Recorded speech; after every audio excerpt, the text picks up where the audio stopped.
Bonjour à tous et bienvenue sur ce nouvel épisode d'Histoire de bagnole. Et aujourd'hui, je vais vous parler de la McLaren P1. Nous sommes en 2011 et malgré le succès incroyable qu'a pu être la McLaren F1, dont j'ai déjà parlé en vidéo, McLaren n'a pas choisi pendant 20 ans de donner une seule descendance à la McLaren F1. Et pourtant, c'est bien cette année-là, en 2011, que McLaren présente une petite GT sans prétention, la MP4. Elle est équipée d'un V8 de 3,8 litres développant 625 chevaux. Et je n'ai pas grand chose de plus à vous raconter, si ce n'est qu'il y aura une version Spider, que c'est une voiture plutôt sympa, avec un design bien particulier qui va devenir la patte de McLaren. Mais vous vous doutez bien que si je vous parle de la MP4 12C, c'est pas pour rien. La réalité, c'est que McLaren a d'autres projets en tête. La MP4 12C va servir de base à la création de la prochaine hypercar de la marque, qui sera présentée seulement 2 ans après, en 2013, la McLaren P1.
La McLaren P1 hérite du V8 de la MP4 12C, mais il est poussé à 737 chevaux.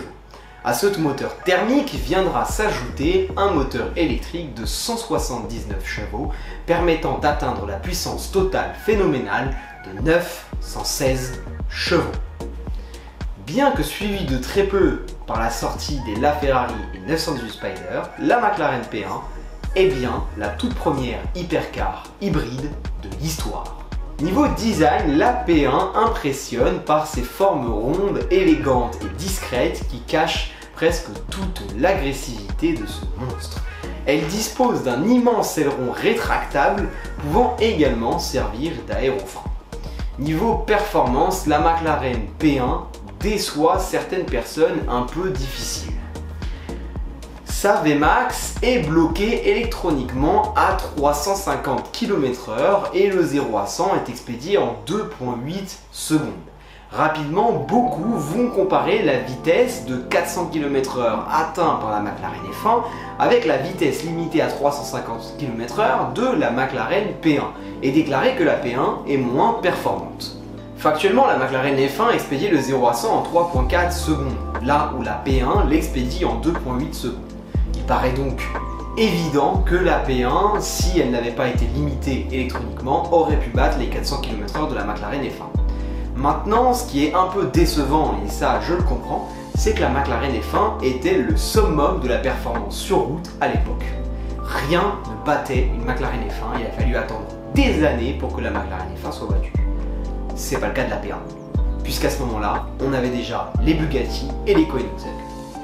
Cependant, je vous trouve quand même très dur face à cette voiture qui est tout simplement remarquable, qui est bel et bien une hypercar, qui est bel et bien ultra performante et qui est bel et bien magnifique. Pour rareté, la P1 sera plus rare que ses rivales avec seulement 375 exemplaires construits. Pour la suite, McLaren va s'inspirer de Ferrari et de sa FXX et de son programme XX, dont j'ai déjà parlé la dernière fois en vidéo, et va présenter en 2014 la McLaren P1 GTR.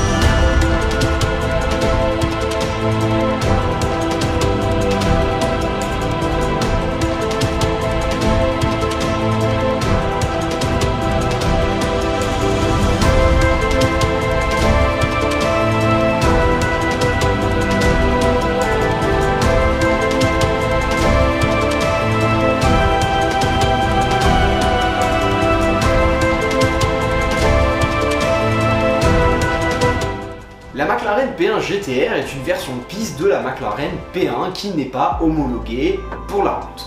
À la façon de Ferrari et de son programme XX, McLaren proposera des sessions circuit avec assistance de la marque à ses clients de P1 GTR. Elle est équipée du même moteur, mais sa puissance sera rapprochée des 1000 chevaux, même si on n'a pas le chiffre exact, tandis que son poids passe de 1395 kg à 1300 kg.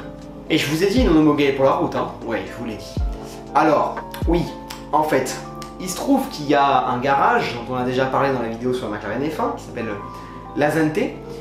Et il se trouve que Lazente s'est spécialisé dans la modification des McLaren F1, notamment des kits road legal pour les McLaren F1 GTR. Et qui, bien évidemment, va s'amuser à passer certaines P1 GTR sur la route. Voilà. Comment vous dire qu'il n'y a pas tant de choses que ça qui changent? Et donc c'est n'importe quoi. Parce que McLaren P1 GTR sur la route. Hein. J'ai eu la chance d'en voir une P1 GTR sur route. Donc road légalisée par Lazente. C'est quelque chose, hein. Ça laisse pas indifférent quand ça arrive en face de soi. C'est monstrueux, voilà, il n'y a pas d'autre mot. Et d'ailleurs, c'est une version homologuée route de la McLaren P1 GTR qui battra le record du Nürburgring en 2007. 58 exemplaires de la McLaren P1 GTR ont été construits, puis en 2017, McLaren présente la P1 LM.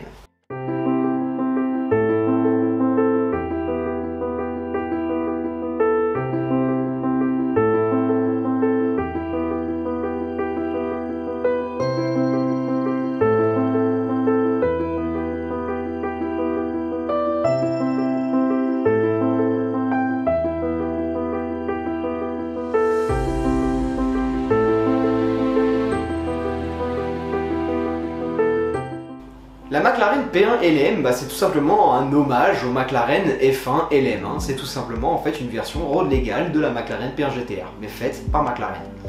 Voilà. Et surprise, c'est cadeau, elle est encore allégée par rapport à la P1 GTR. Donc c'est la version road légale, mais elle est plus radicale. Tout va bien. Et sa vitesse de pointe a augmenté à 385 km/h. Bref, c'est la P1 ultime, quoi. Il n'y a plus rien d'autre à ajouter. Il y a 6 exemplaires de McLaren P1 LM. 2 oranges et 4 noirs. Voilà. En 2018, Lazente et McLaren présentent ensemble la McLaren P1 GT.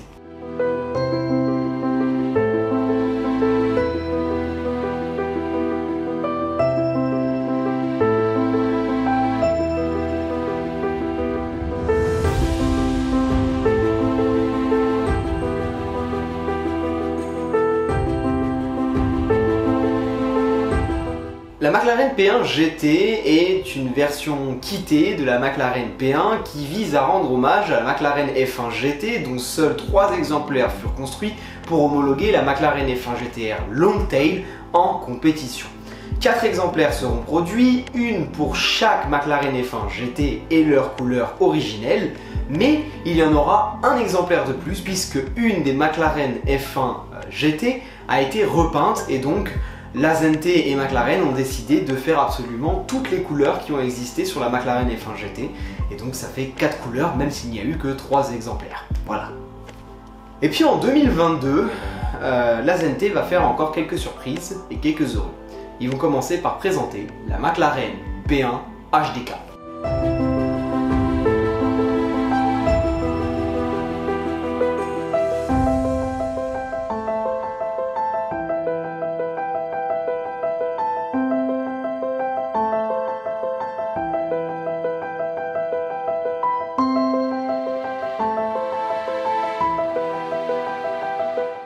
HDK pour High Downforce Kit est à nouveau un héritage de la McLaren F1. En fait, il s'agit d'un kit permettant d'avoir, à partir de la voiture de route, donc la McLaren F1 ou la McLaren P1, une spec qui se rapproche de la spec GTR. Dans le cas de la P1, je trouve ça personnellement sublime. On gagne quelques éléments de P1 GTR extérieur, mais on garde beaucoup d'éléments de la McLaren P1, donc ça fait pas too much. Et puis surtout, on garde l'intérieur de la P1. C'est-à-dire qu'on a un peu plus d'agressivité extérieure, mais on garde un peu toute cette classe que fait la McLaren P1. Et puis alors là, en fait, le truc qui fait que j'adore vraiment ça, c'est les specs. elles ont toutes été mises dans des configurations complètement folles. On a des couleurs sublimes, des intérieurs magnifiques, c'est un truc de fou. Elles sont magnifiques ces P1 HDK, elles sont incroyables. Les clients qui demandent des P1 HDK ont un goût incroyable. Au cas où vous ne seriez pas encore satisfait de la P1, et ben la ZNT va vous offrir une dernière version en 2022, la possibilité de transformer votre P1 en P1 Spider.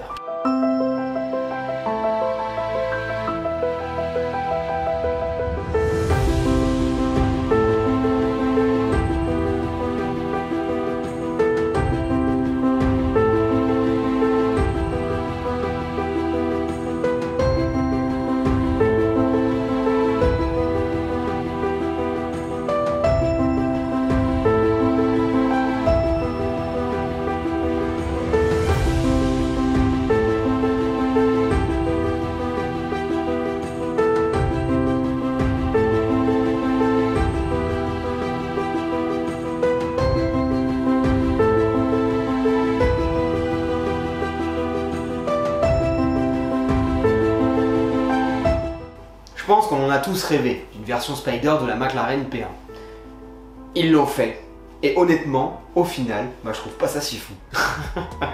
Pourtant, je me suis toujours dit, c'est marrant, il n'y a jamais eu de version Spider de la McLaren P1, il y a eu une 918 Spider, il n'y avait jamais eu une 918 coupé, vous me direz. Mais bon.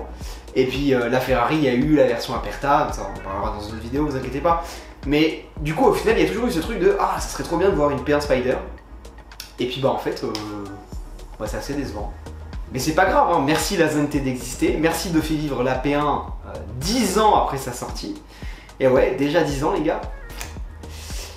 Et puis voilà. Après la McLaren P1, aucun projet n'a été à la hauteur de McLaren, n'a été à la hauteur de la P1 ou de la F1. Alors, il y a eu des trucs sympas, la 675 LT c'est très sympa. Il y a eu la 600 LT que j'aime bien, voilà. Tout le reste... Enfin voilà, on a perdu McLaren. On a perdu McLaren, ils sont partis dans une violence extrême du design, de la performance démonstrative, du design démonstratif. C'est des voitures aujourd'hui, à part pour se la péter et montrer que t'as une McLaren, voilà quoi. Je vois pas l'intérêt, c'est moche, je trouve pas ça beau. Après c'est très personnel, mais en fait le problème c'est que c'est pas si personnel que ça. C'est-à-dire que je sais très bien que certains diront que j'aime bien, moi j'aime bien, je trouve ça joli, etc. Très bien. Et libre à vous d'aimer ce que vous voulez. Le fait est que aujourd'hui, si vous demandez aux gens est-ce que tu aimes la McLaren P1, tout le monde te dira oui. Si tu demandes aux gens est-ce que tu aimes la McLaren Senna, tout le monde ne te dira pas oui. Si tu dis est-ce que tu aimes la McLaren Elva, tout le monde ne te dira pas oui. Si tu demandes aux gens est-ce que tu aimes la McLaren Speedtail, tout le monde ne te dira pas oui.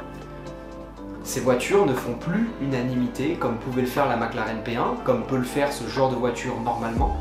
On est sur une catégorie de voiture qui est à un niveau monumental, qui vaut extrêmement cher, qui a une étude design complètement folle. Et ces voitures-là, normalement, ça plaît à globalement tout le monde. C'est-à-dire que globalement, bien évidemment, je parle pas des personnes qui ne sont pas passionnées d'automobile, puisque c'est encore différent, elle n'aime pas forcément l'automobile, les voitures de sport, ça c'est encore autre chose.